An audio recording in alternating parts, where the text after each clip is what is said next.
জীবনে এমন সুযোগ কোনোদিন আমি পাই নাই।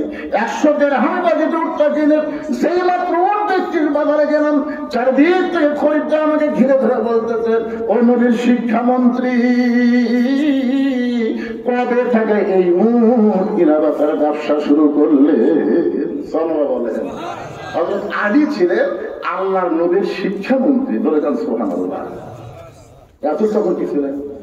রাসূল ছিলেন মদিনার রাষ্ট্রপতি। এই কথার মনোযোগ দিয়ে শুনবেন। রাসূল ছিলেন মদিনার, আর আলী ছিলেন শিক্ষামন্ত্রী। আবু বকর ছিলেন ধর্মমন্ত্রী, ওমর ফারুক ছিলেন আইনমন্ত্রী, ওসমান গনি ছিলেন অর্থমন্ত্রী। আর আমাদের কতগুলা নেতা কয় নেতা নেতা, ইসলামে বলে রাজনীতি নেই।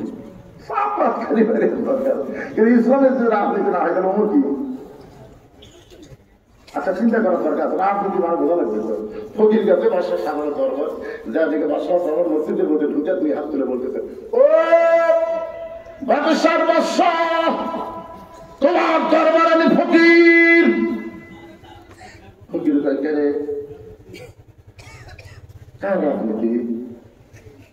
আমি তো বাদশার কাছে আসলাম, আর যদি বাদশাই ফকির তাহলে আমাকে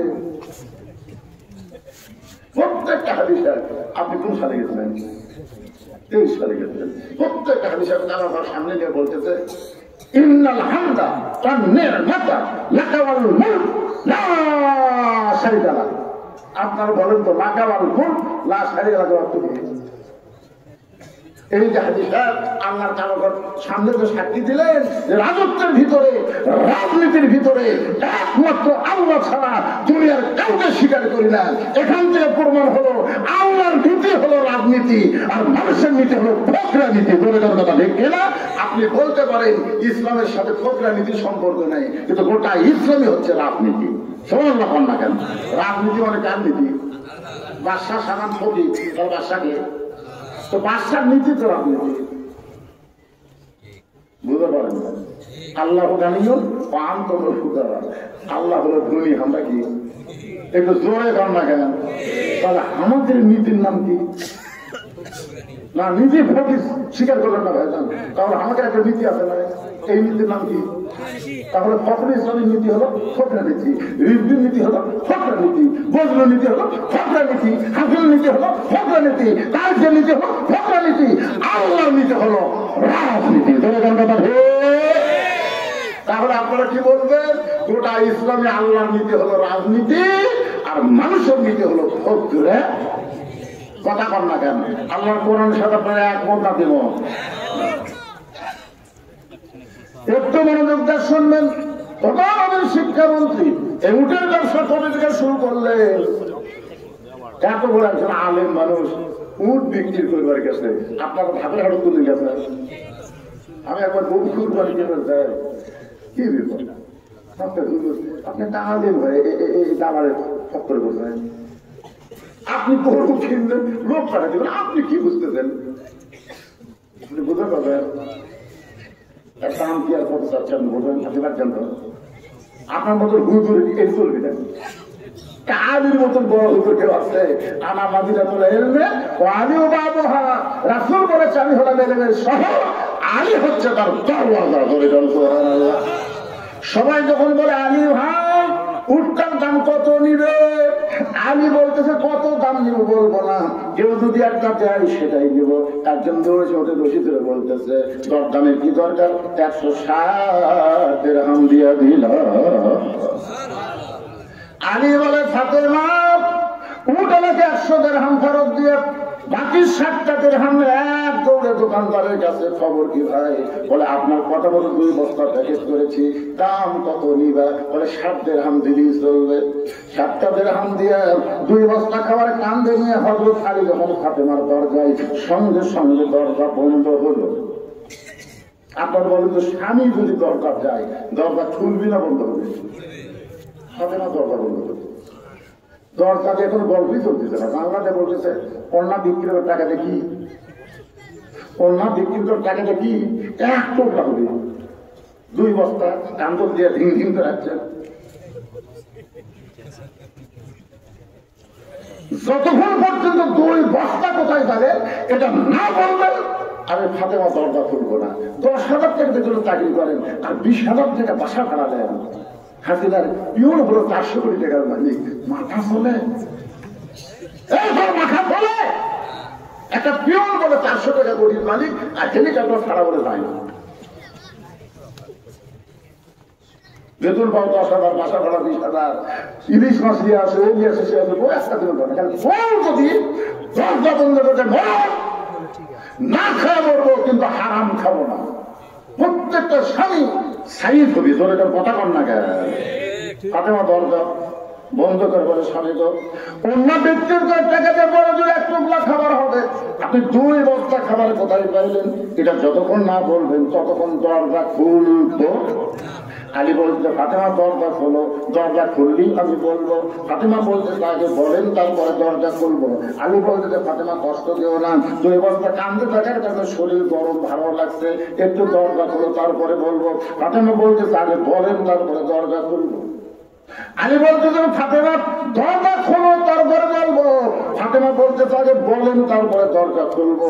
এমন সময় আল্লাহর কোরআন আলীর সামনে এসে বলতেছে, আর রিজালু কাওয়ামুনা আলান নিসা, পুরুষ থাকবে নারীদের উপরে।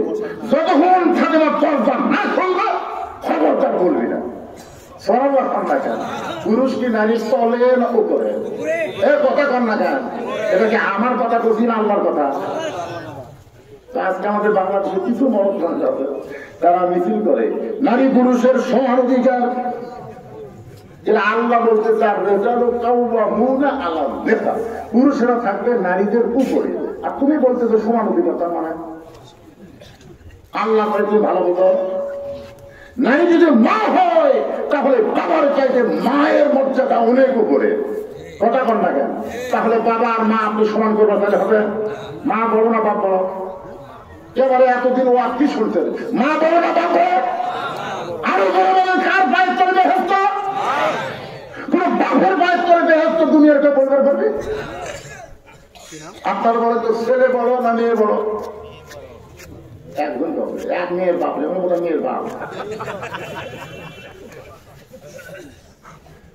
ছেলের চাইতে ইসলামে মেয়ের অধিকার অনেক বেশি। সুবহানাল্লাহ। তুমি মেয়ে হও মা, তোমার অধিকার বেশি। তুমি মা হও, তোমার মূল্য বেশি। কিন্তু এক জায়গাতে একটু স্বামী আর স্ত্রী এই দুটার মধ্যে একটু আলাদা করছেন। স্বামী উপরে থাকবে, বউ নিচে থাকবে। যদি সমান অধিকার চাই তাহলে কি হবে? ওই পর্দার পরে চাপায়ের পর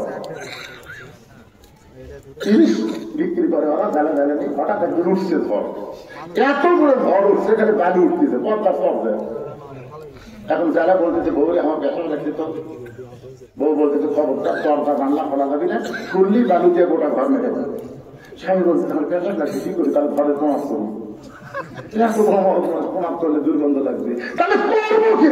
বউ বলে একটা কাম করেন, আপনি একটা কাম করতে হবে, উপরে ওই যন্ত্র বরাবর একটা ছিদ্র করে কাটাই করে একটু ছিদ্র দেয়, ওই ছিদ্র দিয়ে কাম সারেন। তখন বইয়ের কাম করছে না, ওই ছিদ্রটা ওই দিকে পেশা করছে। 1-1 ঘন্টা হয়, ঝড় থামে না। বউ বলে আমারও তো লাগলো, আমি কি করি?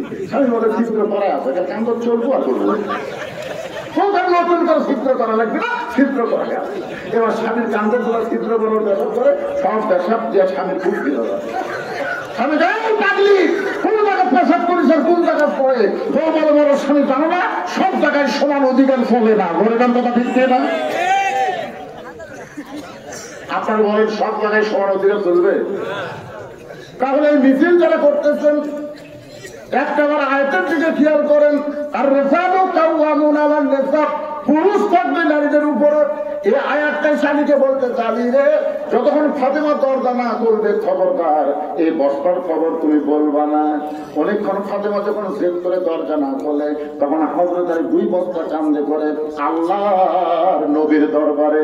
নবী তখন বসেছিলেন, আলীর এই অবস্থা দেখে উঠে এসে আলীর কপালে একটা চুমা দিয়া নবী নিজের হাতে আলীর কাপ থেকে 2টা বস্তা নামায়া নিলে।